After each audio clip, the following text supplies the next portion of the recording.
জামাত ইসলামী যদি আগামী সংসদ গঠন করতে পারে, এই দেশ শাসনের সুযোগ পায়, তাহলে এই দেশ থেকে মাদক এবং নেশাকে নির্মূল করবে ইনশাআল্লাহ। ইনশাআল্লাহ। সেই সাথে আমি বলতে চাই, এই সখীপুর এলাকার পাহাড়ি এলাকার মানুষগুলো বিশেষ করে বন বিভাগের বিভিন্ন রকমের অত্যাচার নির্যাতনে অতিষ্ঠ হয়ে আছে। বন বিভাগের কর্মকর্তা এবং বন বিভাগের সাথে কর্মকর্তাদের সাথে কিছু দালাল চক্র আছে, তাদের সেই দালালের কারণে খেটে খাওয়া মানুষ, সাধারণ মানুষগুলো বিভিন্নভাবে অত্যাচারিত এবং নির্যাতিত হয়ে আসছে।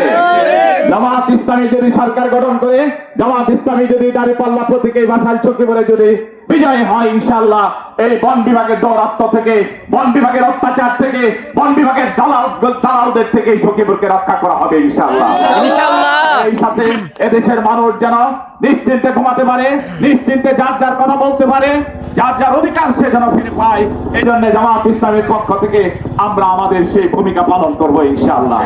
এই জন্য আমি আপনাদের সকলের কাছে প্রথমত দোয়া চাই, সকলের সহযোগিতা চাই, সকলের একটা করে ভোট চাই।